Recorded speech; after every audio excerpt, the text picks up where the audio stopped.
Greetings, crafty monkeys. It's that time. It's Friday. We are, do you know, I feel like at this point we should have music where I sort of, run down the stairs live at 5. Maybe not.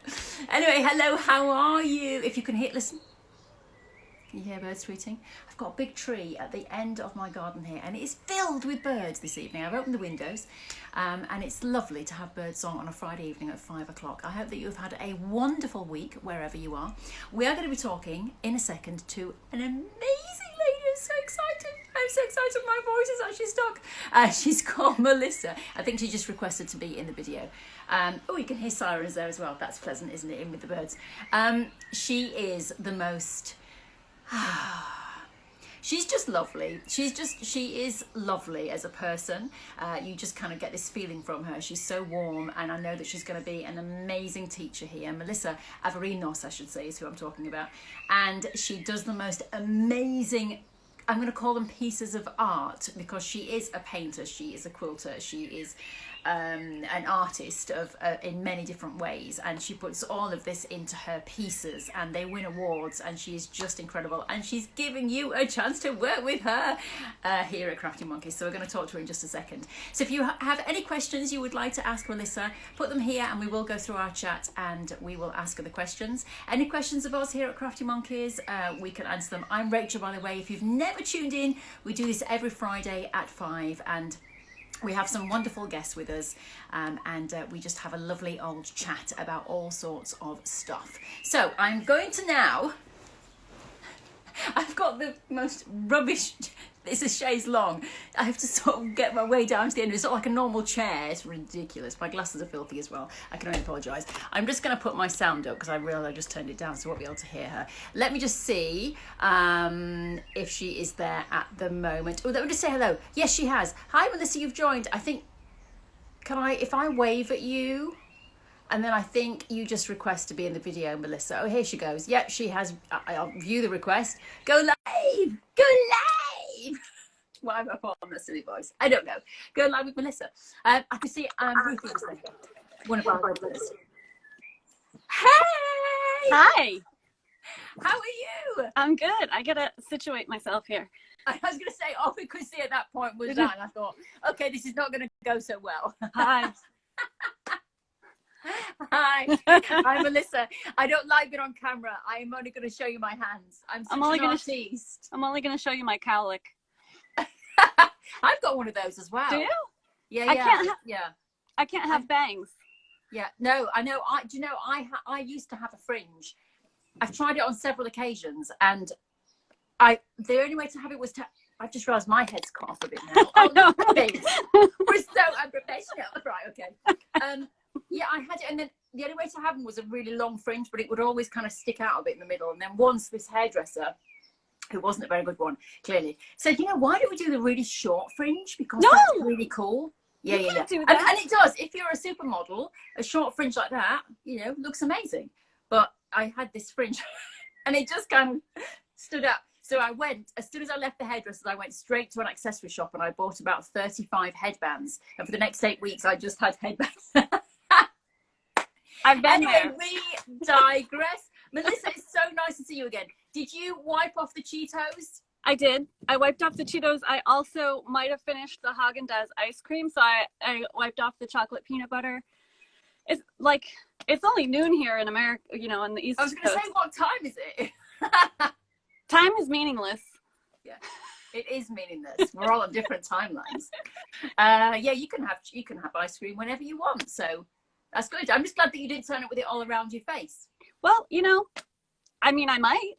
You might. Next in class, you might. I might. Hey, Chris English at the moment has got a beard that is about 15 feet long, and he turned up with his beard, throws it over his shoulder. He just plats it, wraps it around his head. Anyway, lovely Melissa, listen, thank you so much for joining us today. And I must say thank you so much for answering my plea on Instagram when I reached out to you, as you guys say over there. I reached out and I said, I don't suppose there's any chance, Melissa, you'd like to become a monkey. And you said, well, why not? Let's have a chat. And then we had a lovely chat with you and your various animals. they obviously gave you good advice and said, you should go with that lady. I was They going to said- start barking then, but that would have been really weird. They said, we like her, do it. So That's it. I do what my dogs and kitty tells me to do. Well, that's good. Yeah. That's good. Animals are they pick up things, animals. They have very good senses. Yeah, So, my dog picks up my socks every chance he gets. yeah, literally. Not kidding. So, well, I'm glad that they told you to come on board. And so you are teaching with us, and we must just mention your class before we sort of delve into the world of Melissa Averinos.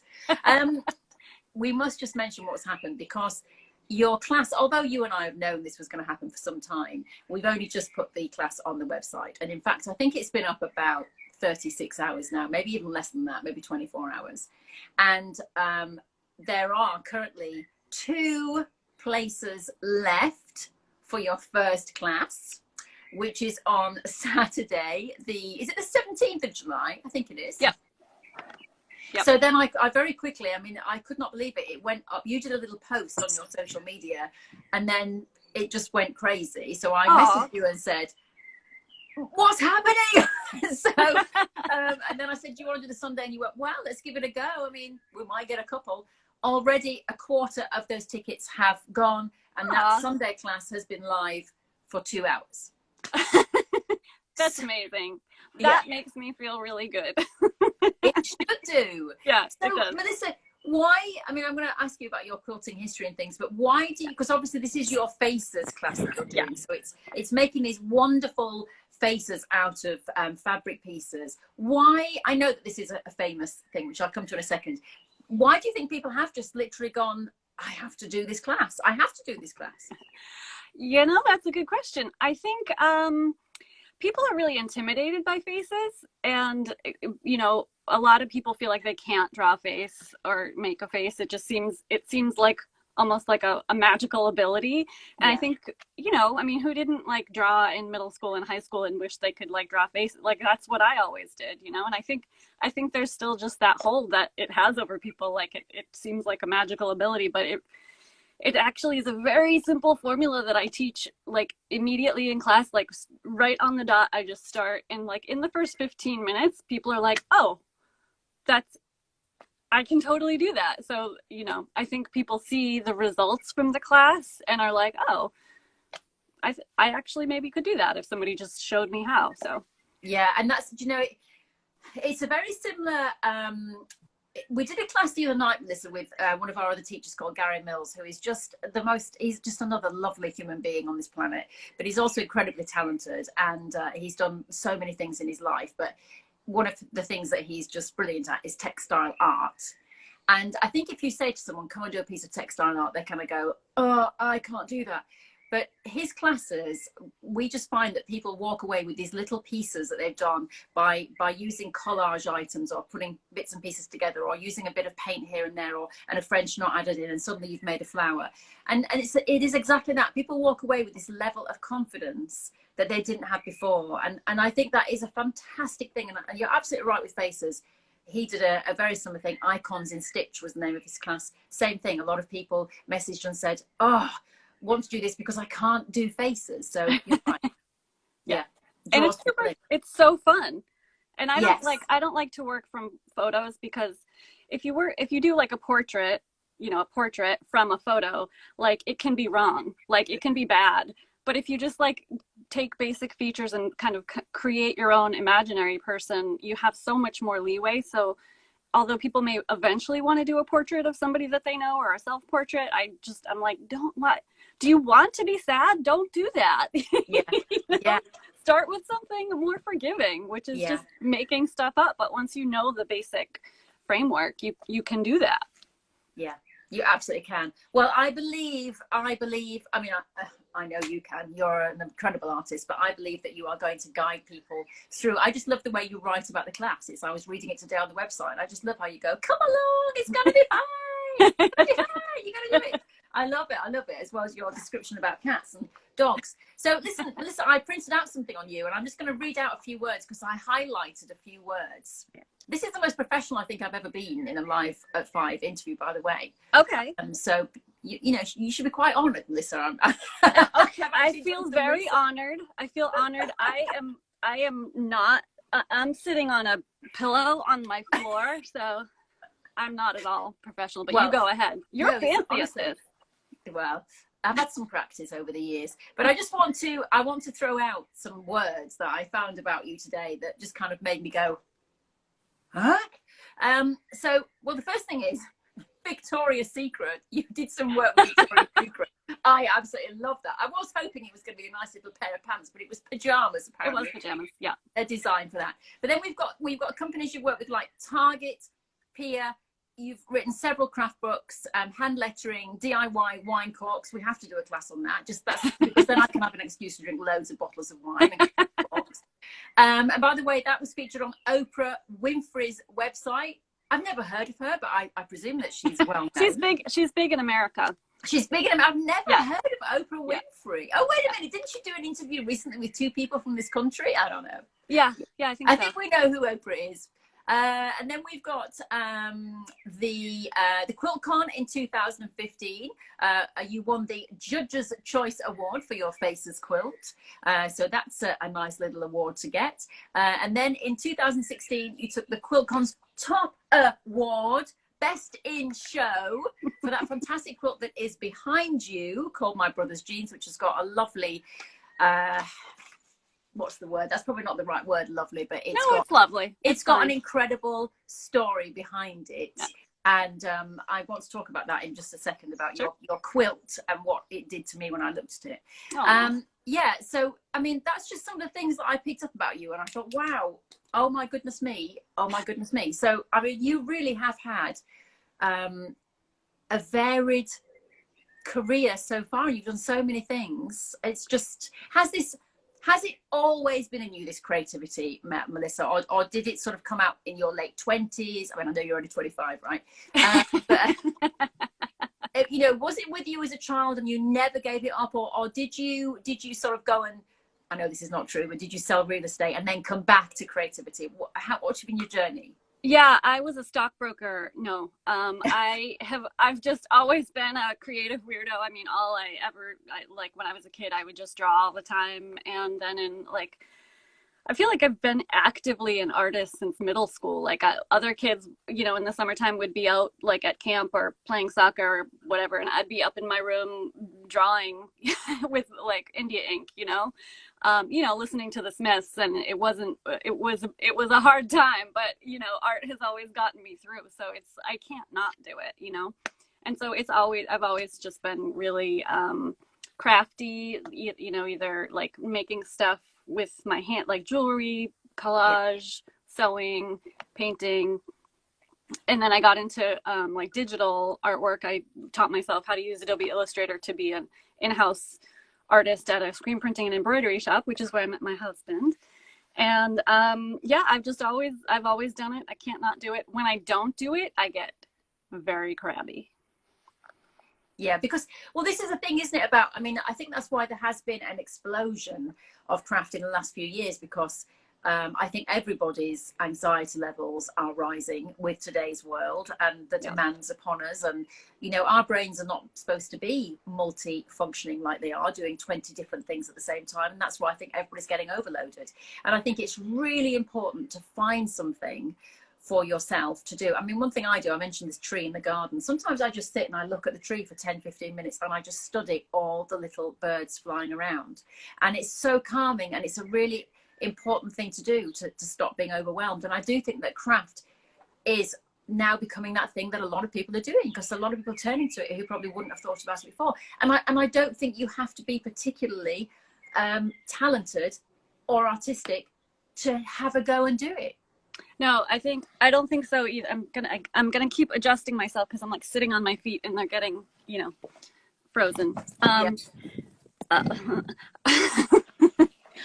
Absolutely. I mean, I've always done it just to like soothe myself and express myself, whether it is like painting or, you know, hand stitching or, gardening, anything with my hands really. And I've always done it as like a self-soothe. I've struggled with depression and anxiety my whole life, and it's still my best tool. And I still come back to it. Like last year, so pandemic times, I was, it kind of exacerbated my natural depression. And so I started drawing these little 4x6 drawings of cats, swearing and being mad about stuff. And it just really struck a chord with people. So that's, my current iteration of my business is that I'm selling these things as cards and prints and things like that. And that was really just an outlet for me. Like I was not doing it for anything other than to soothe myself when I was going through a hard time. And then other people really connected with it. And that's another thing about art and creativity and craft that I really love, is how it connects people. Like Instagram, I do currently belong to a quilt guild, but for years I didn't. And I would say that Instagram was my quilt guild, just that ability to connect with people through our shared love of fabric and color and stitch. It's the best. And I love it when I get someone in class who is used to like precise piecing and quilting, because this is so outside that wheelhouse. And I'm so I don't like that. And they don't necessarily think they can do what I'm doing, but I love to help people feel like they can do it, and just have that sense of freedom about it. And it doesn't have to be good. It's your first try. Why would it be? Just play and just come at it with that kind of childlike sense of enjoyment. Like it doesn't matter how it comes out, it's the enjoyment of the process. And yeah. I just think that's really important. It is crucial for me in my mental health. Yeah, and and I'm totally with you on that. I love seeing that in our classes, and it's interesting you say about the the non-structured thing. And I remember doing a class with Nicholas Ball, the first class that I'd done with him, and it was the first kind of improv thing that we had, really. Improv thing, there's a technical term. If he's watching, go, thanks Rach, improv. But I remember him saying, and some of the ladies that had come on there were sort of fans of ours who didn't really know Nicholas and didn't really know improv, and just thought, I'll give this a go. And I do remember he almost had a little cheeky sort of little grin, because he just said, okay, we're going to cut a triangle now. And he did it within a second with a rotary cutter. And I remember some people kind of sitting there getting further into their screen going, what size? What kind? Where's the ruler? Where's the, and then and you could almost see it was almost a little smiling. And then people start saying, what's the size? Yeah, like you said. And he was just like, just do it. Just cut it. Yeah. And I'm sure that he relishes that moment as well. But that freedom that those people had, and at the end when they had it's like the crumb blocks that we did last week with Chris English, when he sits on the floor and sews. I mean, crazy. But he, we kept seeing his feet walking over his cutting mat as he was going to do things. I mean, and his stripy socks. Love it. I said to him, this is the kind of people we have here at Crafty Monkeys. Everybody's going to be a little off the center for us. But he was just, his love of color and texture and just chucking it together. And everybody loved that in the class. And it's such a joy to see. It's such a joy. It's so cool with Zoom now, because I can be at home. I can be in my bare feet, and my husband can be, in the next room. The dog might wander by. I hope that people will let their cats into the room, and I can meet everybody's cat in person. It's just so, there's nothing like meeting in person, but this ability to be casual, to like roll out of bed, so my class is at 7 a.m. for some people on the west coast of the States. And so they're like, oh, but they can just roll out of bed and be still in their jammies and do it. It's pretty great. We had a lady in New Zealand last week who came to a class, and it was 3 a.m. for her. Oh God. So those people on the west coast, you need to take that on board. It was 3 a.m. for the New Zealanders. You can do it. Come on, get out of bed at 7 o'clock. That's it's true. And this is I do think, I know that when the pandemic first started, my friend, she's got 2 teenagers who were on their screens the whole time, and she said, I just feel this has catapulted us now even more into using our screens, and this is really bad. And actually, as time went on, I said, it depends which way you look at it, because if you, yes, there is a lot of bad stuff with social media and things, But if you look at it in terms of connecting people, and like you say, being able to do the Zooms and things like that, it's actually a really, really great thing. And there were so many people, you know, in California who just said they would never fly to England to do a class with Nicholas Ball. You know, who could afford to do that? Right. So the fact they were just able to do it, you know, and Yeah. like I say with Chris English and anybody, any of our teachers, you know, Yeah. can be seen by people around the world. And that is really, really great. And we get to know about people and where they're living, and you know, we've had Americans who come on and say, I just want to hear English voices. And I sit there just wanting to hear American voices. I mean, it's... You can't possibly want to hear American voices. Oh, I do. No. I tell you. At the end maybe of the class, Southern maybe, but... I was going to say one line then from a play. I had to audition for a play years ago. And it was, what is it, Cat on a Hot Tin Roof? I'm not sure. But I had to say, I swear to God, I nearly choked on my chicken. That was the only line. And I swear it took me about 6 months to try and learn how to say that, and that wasn't still very good. But yeah, there you go. Yeah, I mean, I just could sit and listen to you and stare at your gorgeous face all day. It's true. Well, we'll be able to do it for 4 hours. I can't wait. In your class. I can't wait. Yeah, no, it's a wonderful thing. And you know, I did say to you in a message just a couple of hours ago, before we both ran off to cook. You know, I was getting out of my jogging gear. You were getting the Cheetos off. Yeah. And I said, you know, I really want Crafty Monkeys to be, you know, the place that people come to get these amazing teachers from around the world. And it is starting to happen that we're just getting these great teachers and, you know, and people from everywhere. So it's fantastic. So I'm very much looking forward to doing that with you. Awesome. So what would you class yourself as then, Melissa? Because, well, like I said, when I read about you, you have done so many things. But I mean, do you just, if someone came to you and said, what do you do? Would you just say, I'm an artist, or what would you say? Yep, I just say I'm an artist, and you know, that's even just saying that, people are like, what does that mean? Like, do you make like, is that your living? Like, what do you mean you're an artist? And so I do a whole bunch of different things. You know, I do graphic art stuff that I sell. I do hand painted stuff. I do commissions of pet portraits. I do quilting. Nail wraps now. Nail wraps. Yep. I just designed, these aren't mine, but I just designed the cutest cat nail wraps that I'm going to get custom made with my own designs. I found that live. That was one of the first things I ever watched you live. And I was slightly confused, Melissa, because I'd just been talking to you about these amazing pieces of art and kind of, you know, quilty things, and you're coming to do this. And then I saw Melissa was going live, and I thought, oh, when I tuned in, you were going, so you put the wrap over the nail. And I'm like, what is this a different Melissa? Is this a beautician? What is happening? Yeah, my husband also doesn't get it, but that's all right. It's, you know, they have cats on them, so that's the connection. I thought they were great. I was transfixed for 35 minutes. I was absolutely loving the demonstration. So it was late at night. Have you used nail wraps? No, I haven't. So I was fascinated. I was They're like, magical. Yeah, that looks really cool. I've had these little strawberries. I've had these on for a week, and I gardened without gloves, and they still look that good. Like, I know.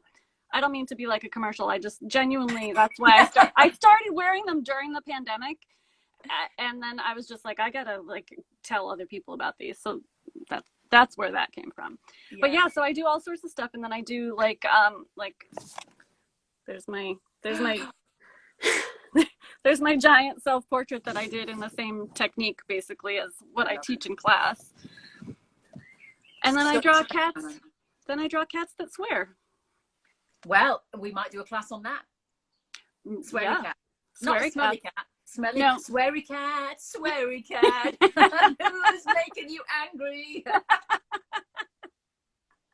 I have taught a making cat faces class because so many of my, you know, people in the quilting community are cat ladies and cat gentlemen, and so it's just too much fun. I love it.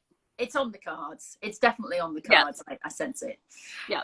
Think way back when, Melissa, now, and tell me if you can, because I remember my first professional job, the first time I was paid, because I'd been to drama school, to be an actor, was in a pantomime.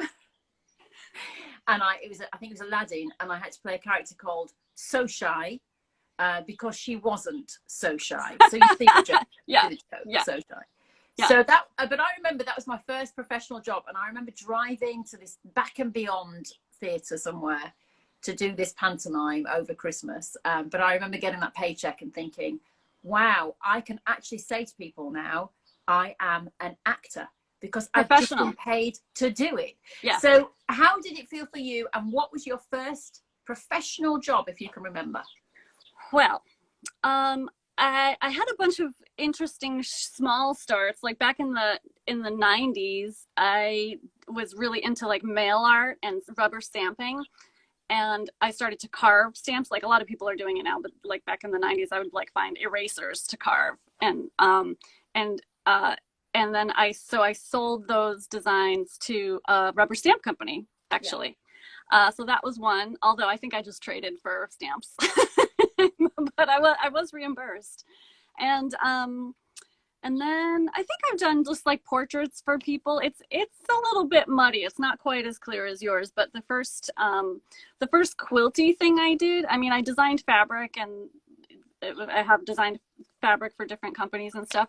But when you ask like what is one of the first things that stands out, is the first time I did a speaking gig, which I now like do, not really any problem, but I used to be painfully shy. And so I did my first quilty speaking gig. It was like a lecture, and I did it I think it was for the Boston Modern Quilt Guild. And so I didn't know what to do. I prepared slides because I couldn't just like, well, at the time I didn't think I could just like talk for, an hour, but I can. And I went over, I think I did like an hour and 45 minutes, but people were really interested. And so I was basically just telling my quilt and art journey and self-growth, and like through the depression, and using art as healing. And so that was my first time really sharing that. I mean, I've always shared it like on Instagram and on my blog and stuff, but that was my first time speaking it to a group in front of people. And that was terrifying and really gratifying, because people afterwards came up to me and were like, I wouldn't have known that you have never done that, and I wouldn't have known that you thought you were shy, or I really relate to your story about depression or whatever. And being able to connect with people in that way, and come through my shyness and stuff to be able to present and do lectures and teach, which I was always terrified of, that feels really good. So my memory of that is very strong. And it's really important, isn't it, to do these things that do scare you, actually, because I think, it's interesting. I was reading something the other day about, what you want to bring into your life. And I think sometimes we can focus on, I don't want that anymore. I don't want this anymore. I don't want, and then you kind of bring more of that in. And so you have to really focus on what you want. And I think if you take that leap into something, and then you get that confidence, and you get that little woo, it's amazing how you can then build on that and go down that route, which is better than the other route, as you say, into, much darker places, although we all still dip into those places. Yes. Definitely. But I think it's really important to kind of, it's that great phrase, isn't it? That's never been beaten, really. Feel the fear and do it anyway. Yeah. Yep. That's what you have to do. Yes. And that's hard when you have anxiety, because it feels like you're going to die, or like you would rather die. Yeah. I went through a really bad phase of anxiety about 3 years ago. I had to go and see a hypnotherapist because I'd never had a panic attack in my life. I thought it was a heart attack. And what brought it on? It was the most horrific thing ever. And then it went into full-blown insomnia. I mean, it came out of nowhere, and it lasted about 6 months. And I still have I can still feel it building, but I have the tools now. So that's really important. But it is it's a horrible thing to And it just have. came out of the blue? Just suddenly? Yeah. That's, wow. I kind of know where it came from, because I did the therapy on it. So I know, I do know now where it came from. Yeah. But it did. It did. But I won't go into huge detail about it, but I just woke up one night. I think I had severe dehydration because I had been out in the sun all day and not drunk enough water. And I woke up, and I think I couldn't breathe. And I was breathing, but I felt like I couldn't breathe. And then something in my head said, have you been stung? And you're an anaphylactic shock, which I've never had. And then from that moment, I was terrified of having an anaphylactic shock and not being able to breathe. Oh, wow. So then the anxiety used to come on about it. And then, of course, when you get anxious, you get this lump and the horrible, oh. So then I used to think, oh, now I have been bitten or I've eaten something. It was bitter. And then it would just build and build. It's quite amazing. It went deeper than that in the thing. We found out why. But that was where it started, just from waking up one night and feeling like I couldn't breathe. And then wow. And and you had never suffered from any anxiety? I mean, you're a presenter, you know? Yeah, no, not like that. I've never had anxiety attacks. I've never had a panic attack. Never. Yeah. I mean, I'd had all the other side of it, like, you know, you've talked about the depression side of things and, you know, very troubling times. So yeah, but not the anxiety. So that was a new thing for me. Wow. It was frightening, absolutely frightening. And until you've experienced a panic attack, you cannot imagine what it's like, because you seriously think. I remember we were on holiday, perfectly safe, walking up the street, and then I was just like, I have to get back to the room. I have to get back to the room. My husband was like, why? And I said, because something bad's going to happen. It was, I had to literally get back to the room and sit there, you know, because I was sure something bad was going to happen in the street, and nothing, of course, was. But it's a weird feeling.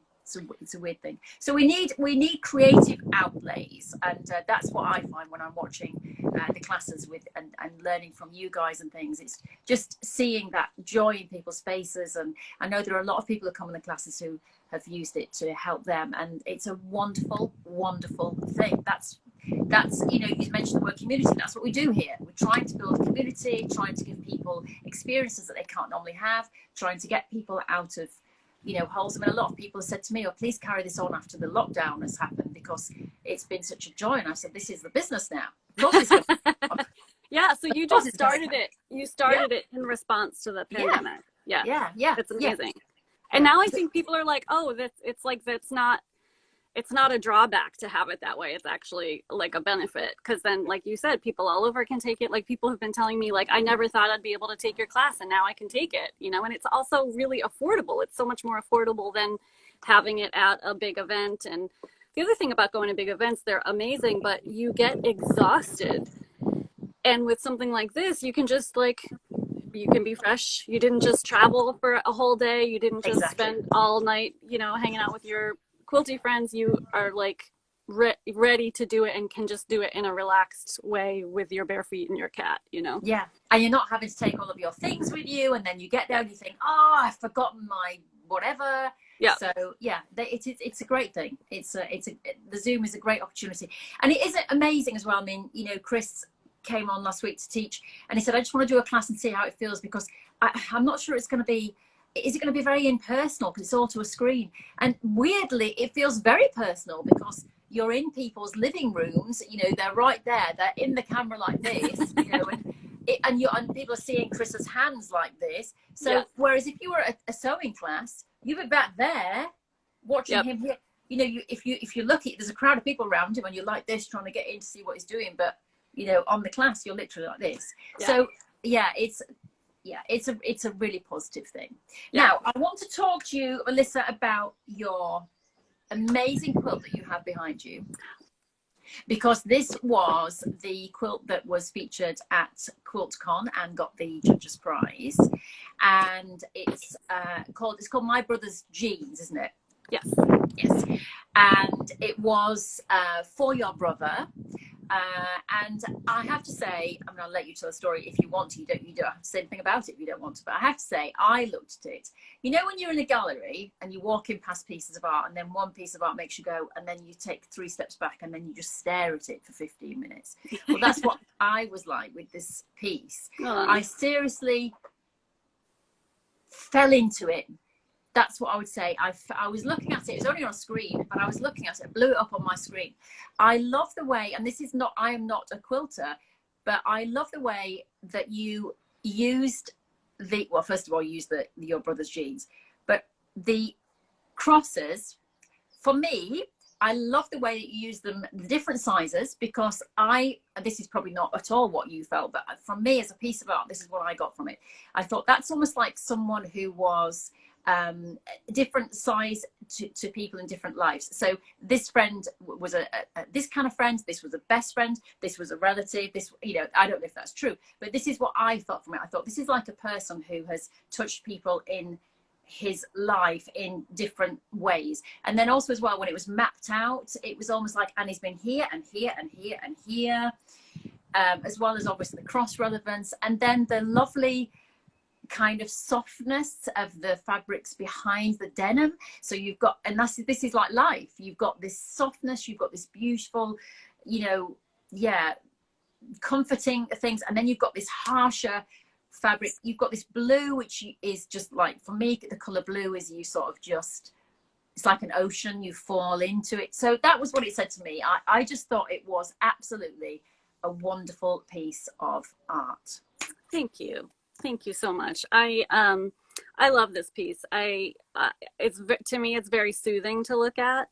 And I love hearing what people see in it, like what you just said. Like, those are things I've never thought of, those things in relationship to this, and that's a really nice interpretation.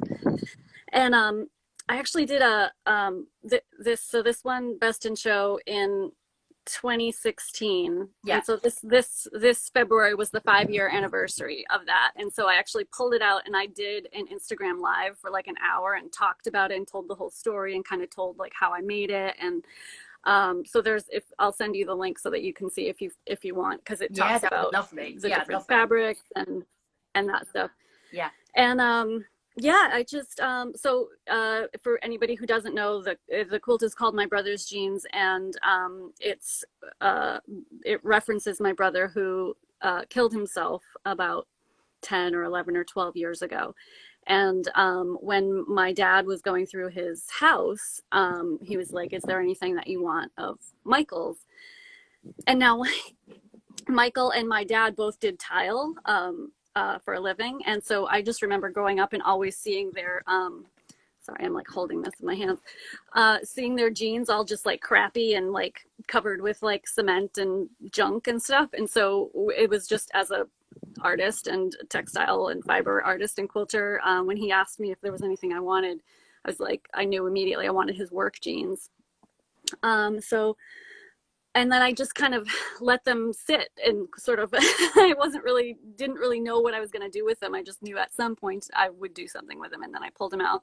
And this cross motif just kind of, it just immediately kind of sprung out. And for me, it's not religious at all. We were not raised with any religion. And so for me, it doesn't have that, but I know a lot of people see that in it. But it's just, so I used the, one of the things that I love about this is, I don't know if you can see this, I used the messy parts of the jeans. Like most of his really bad ones had already been, were gone, but I cut away the good parts and used the messy parts. And, that's important. For me, that's like a metaphor about, being open and authentic and like talking about the hard stuff, like depression and anxiety and suicide. And, I just love that, the rawness of the texture, and there's so much like juice in there for me, visually, and then with like deeper layers of meaning. And it's just I love it. Well, and you can see it in that piece. You can see that love sort of coming through. I thought in that piece, and like you say, it's really interesting. I think that, to me, a great piece of art does make people think, and as you say, put their own stories on it. Because as you say, that's not your story that I described, but that's what I saw. And if someone else comes along, they'll see something different. That's what it means to you. Yeah. And to me, that is a great piece of art, when you make the person who's looking at it think, but you also make the person question as well. Because I for me, I was looking at it going, I wonder what she was thinking about when she did that and this and the other. And that doesn't really matter, but it's just an interesting question. And I think it's a great thing to raise. So, amazing. Thank you. What's so incredible about you, Melissa, is that you are so diverse, because you've got that piece, and then you've got the faces, and I've got like this kind of stuff. Yes. I love those eyes. I absolutely love those eyes. They are incredible. Those green eyes. Ooh. Amazing. Should we see what people are saying on the old screen? Let's do. let's do that. I'll have a look. I'll have it. Whoa, there's a lot of people watching. Oh, Tom the Gnome is watching. I don't know Tom the Gnome, but I don't really know want to Tom. know. I want to know Tom the Gnome. I do. I think Tom the Gnome would be fabulous. Tom the Gnome, Rufus is actually a lady called Ruthie. She's one of our regulars. So hello, my lovely. We've got Jan, also another regular. Fiona, Hoopy. So many people. I'm not going to read out the names because it would be very boring for me to read out all these names, but there's lots of you watching, so thank you very much. Jan says, looks so exciting, can't wait. So I wonder if Jan has booked. I don't know. Yeah. I'm sure she probably has. Very Kerry Berry is joined, of course, our lovely lady, our lovely social media lady. Sam McCready. Hello, Sam McCready, another one of our regulars there. I can't wait to meet your regulars. I hope some of them will join up. I know a lot of the first batch were people that have known me and wanted to take my class. So I hope there's quite a few. I looked at the Sunday one today because I think a lot of your people got in first. But a lot of the Sunday ones are our ladies. I looked at them today, because the newsletter went out and they were straight on there. And Janet Clare has joined. Hello, lovely Janet Clare. She's another one who is, she just puts it out there. She's authentic. She's authentic. She's very real. Oh, Joey Art. Now, Joe is my local barista. I got to know him through him making coffee, but he also is an artist, and I have his work in my living room, and he is a great artist and very along the lines we're talking about depression, anxiety, and putting that into his art. He's very good. He's very good. He's on Instagram, so if anybody wants to look at his art there, he's there, Joey Art. Now, Sheena has said, anxiety can erupt at any point and any time in your life. Experiencing only makes you want to help others, protect them, and definitely makes you more understanding. Absolutely, Sheena. Craft wins in all ways to people in some way. Yes, that's right, Sheena. Absolutely, it does. I think sometimes these bad things happen in life to just crack us open. And as long as we don't just try and put plasters on to cover it, because that wound is never going to heal, as long as you keep delving in and trying to heal, then it's a good thing. You have to look at bad things as good things. You have to do. Fiona says it reminds me of the G's Bend quilt ethos, fabulous reconstruction. I don't know that quilt. I'm sorry. Oh my goodness. So the G's Bend quilters, you have to look them up. You would love them. It's a group of rural, I'm spacing right now because I'm live, but I think it's Alabama quilters who, repurpose stuff, and they've been doing it for generations. And then it was like picked up in the 80s by an art collector, and it's become famous worldwide. It's incredible. It's not just one quilt. It's a whole basically town of the quilters, African-American quilters, and it's just incredible. But a lot of people say that it, has a similar vibe. Yeah, I shall have a look. I shall check it out. Yeah. So Melissa, I always ask my lovely guests, here's the question, who would you have at a dinner party? You don't have to say me because of course I'm hosting it. I'm there pushing the buttons. But that is true. That is true. And hopefully that will actually happen someday.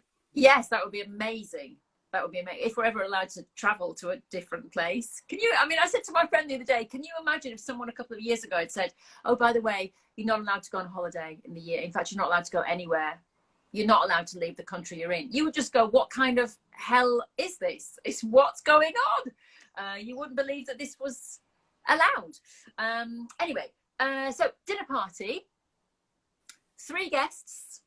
They can be anybody, alive, on the other side, artistic, non-artistic.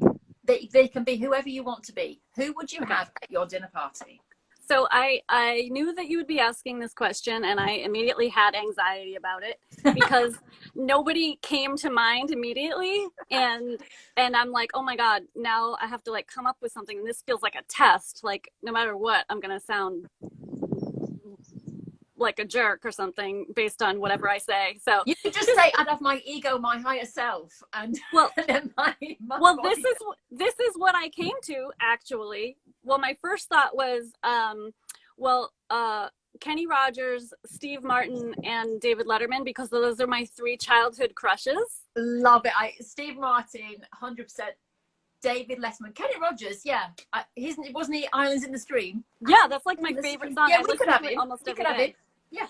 Okay, but then I thought I don't actually really. I would want to hang out with Steve Martin. I totally would. But and then I thought the most genuine answer is actually what you were just joking about, which is my child self, my present self, my future self, and since I'm already there, my third person would be a therapist.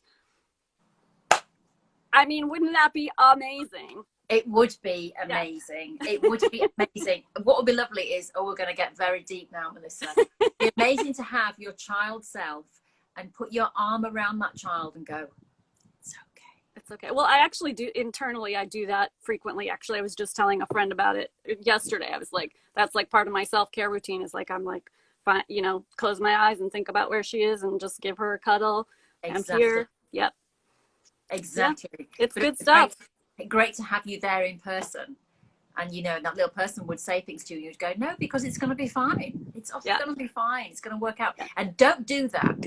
And don't do this. Yeah, you would. Yeah, that's a great answer. I love it. Well, I tell you what, we'll have 2 dinner parties. Yeah. We'll have the kind of, you know, your higher self and all that kind of stuff first, right? And then the next night we'll lighten the mood, get some booze and have Steve Martin. That sounds great. I would love to hang out with jokes. Those aren't pillows.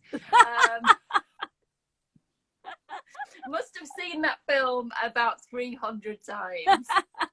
One of the favorite films in this household. Was that Planes, Trains, and Automobiles? Yes, Planes, Trains, and Automobiles, and the late legend John Candy. Oh, yeah. Amazing. That is an amazing film. I love that film.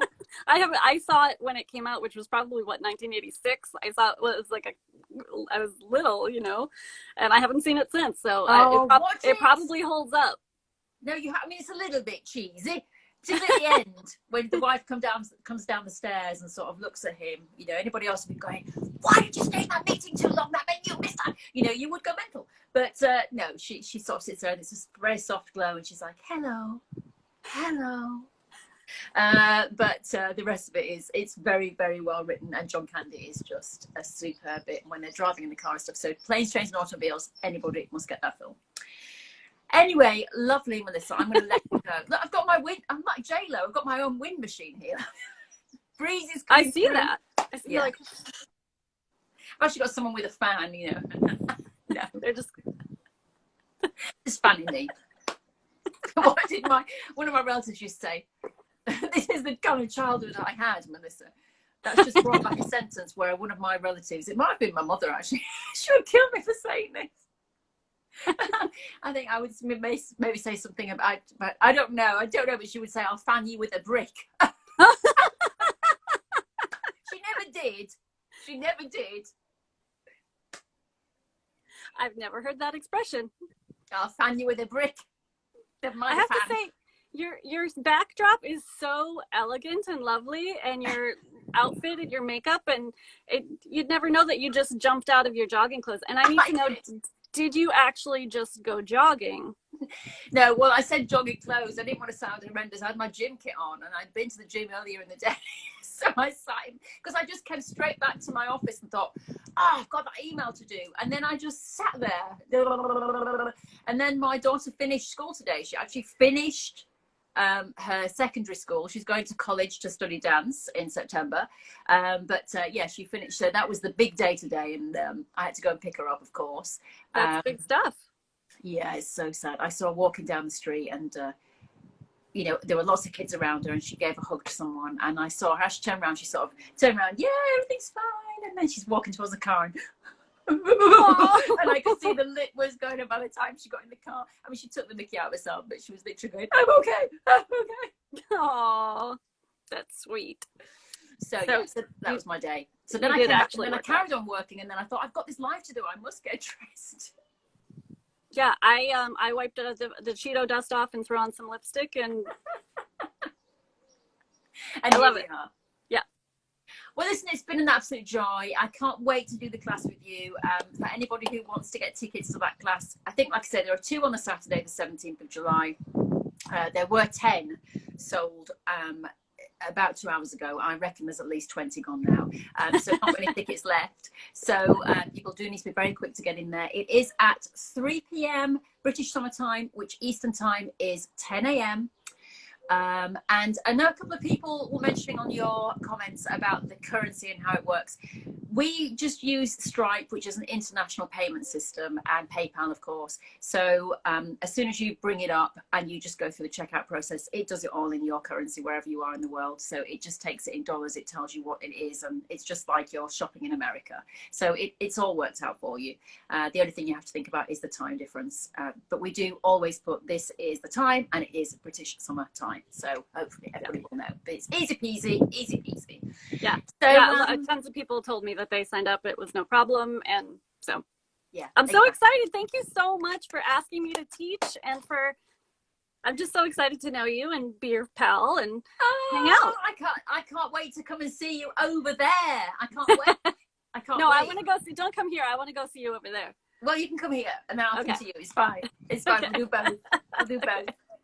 All right, my lovely lady, have a fantastic rest of the day and weekend or whatever, and I will speak to you very soon. And thank you to everybody on Instagram who has been watching and joining in tonight. So everybody take care, and we'll see you all very, very soon. Okay, I'm ending it now. I'm ending it. Okay, see you later. Bye. Bye.